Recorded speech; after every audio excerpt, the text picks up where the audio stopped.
Hey, hello everybody, this is Purge, and I'm going to be bringing you guys a how-to tri-lane tutorial. I know you guys are excited. Tri-lane is a very, very good skill to learn. This will actually help out your pub gameplay.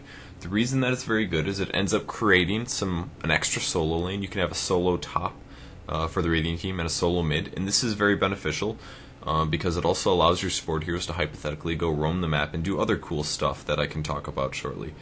I'm going to talk quickly just about the heroes first and the composition before I go into the other important things like what you're doing in your tri lane, but it's very beneficial to learn how to do this, guys, and don't be afraid to pick it off or try it out sometime with some of your friends. So there's a couple different kinds of tri lanes. It does kind of depend on hero compositions, but the important things to remember is you're going to have 3 heroes that can all contribute to a lane. That's the very, very basic premise. You need to all be able to accomplish something. Also, there should only be one farm-dependent hero. That's one guy who gets all the farm and all the last hits. Let's talk about some farm-dependent tri-lane heroes. Morphling is a hard carry. He's a very good example. Anti-mage works out. There's a couple other tri-lane carries we go for. Slardar is a pickup sometimes, and he does get put into a tri-lane. He has a stun. And finally, Skeleton King's probably a very, very good tri-lane hero as well, because he has a ranged stun. Just having that one ability makes it so that he can contribute. And by the way, what do I mean by contribute? I mean he has an ability that can disable or slow an enemy hero and possibly kill them. As a whole, as a hero, he really just needs to be able to get last hits, but being able to disable or slow an enemy hero is going to possibly cause kills on them when you have a hero advantage, and since you're tri-laning, you're more likely than not going to have more heroes in them. So let's talk about the support heroes that will be contributing to a tri-lane. The best examples are probably Crystal Maiden. She is a ranged hero, which is very good for a supporter. She has an AoE slow, she has a Entangle, which has a mini stun, 2 disables at level 2. Earthshaker has a range stun. He's a melee hero, so he's not as necessarily useful in some ways as a Crystal Maiden, but his fissure is very, very good. And Tidehunter is a good support hero. He has a Gush. We have Lena. She's got an AoE stun. She's a harder to use tri-lane hero, but Venomancer is a very good staple. Venomous Gale, AoE, very powerful slow.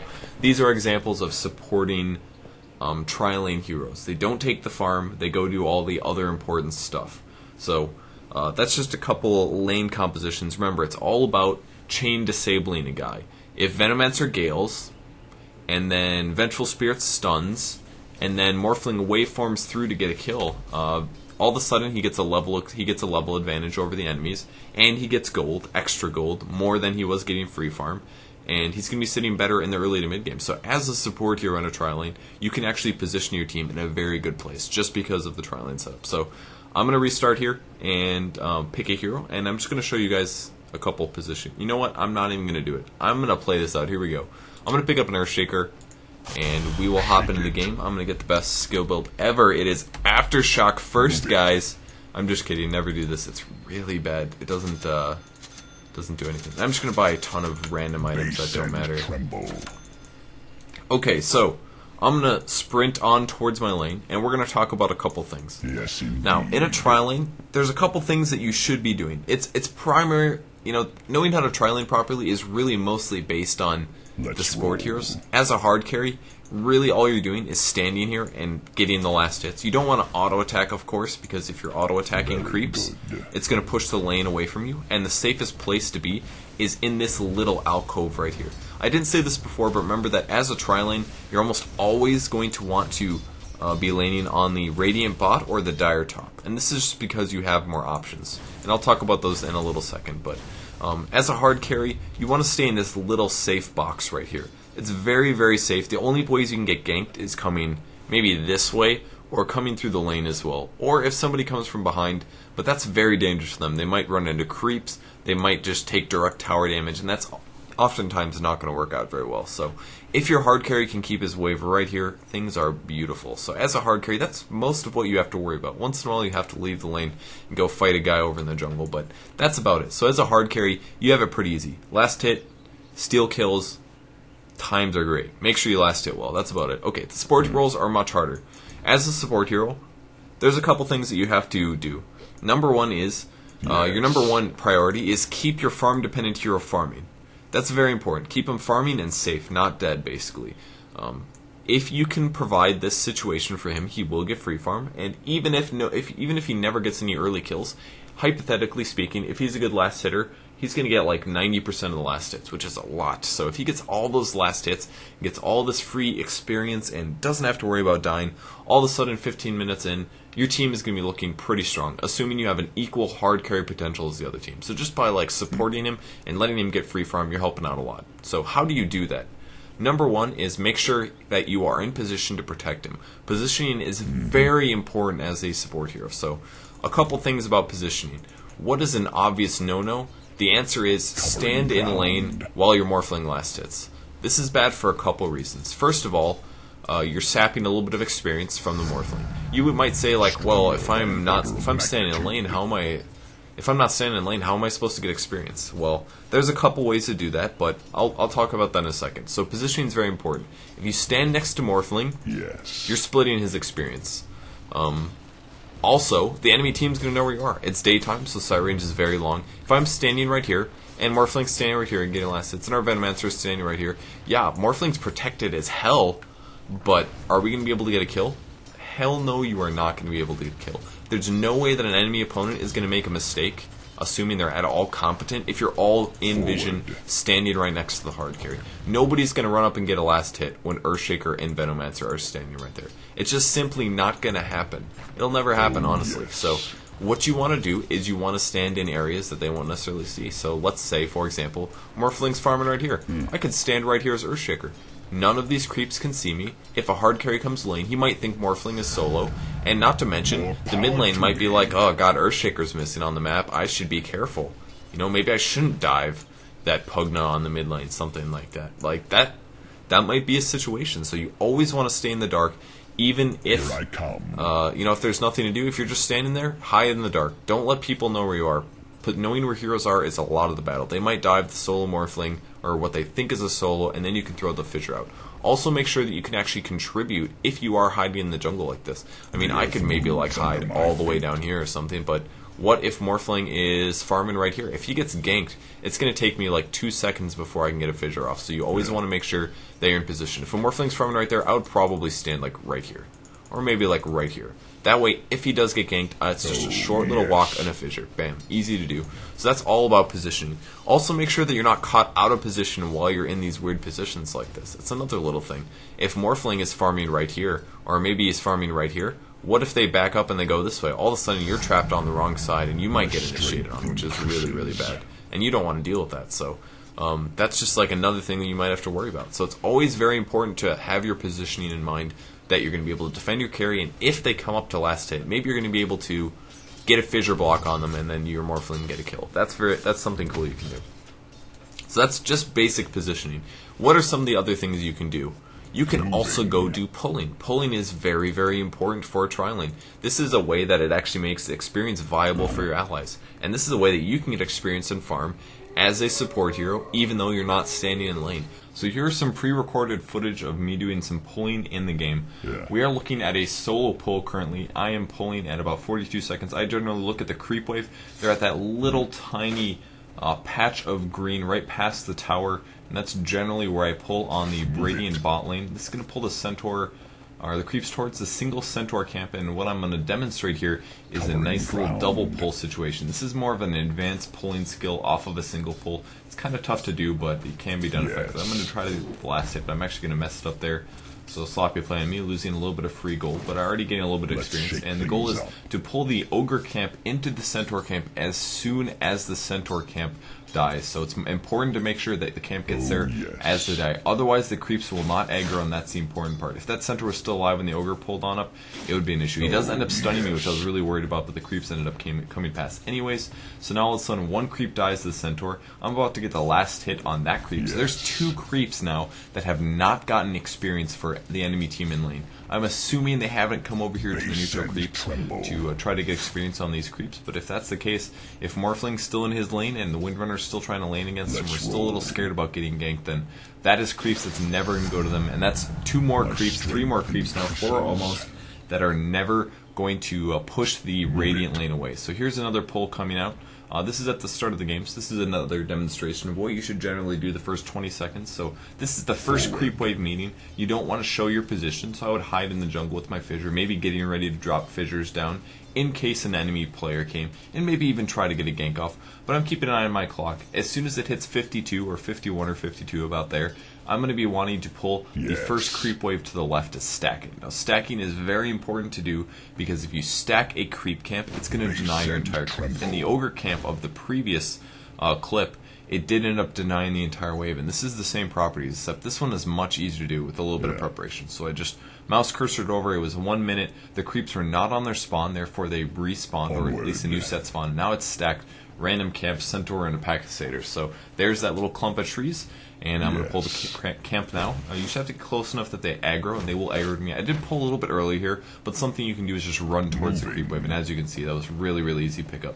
The centaur did stun me again, but it's not a big deal. The aggro is pretty definite in this game, so they're going to go on up, and you're probably going to see them I'm going to take a couple last hits, and that's important to do. I'm getting solo EXP this way while Morphling stands in his lane and farms, and I'm also getting last hit. I did mess that one up, but I think I still snagged it, and yes I did. 32 gold, that's big money. If you can clear a couple camps here or get a couple last hits, it makes a big difference. So a couple of my neutrals are about to die here, and I believe I'm about to switch over to another clip.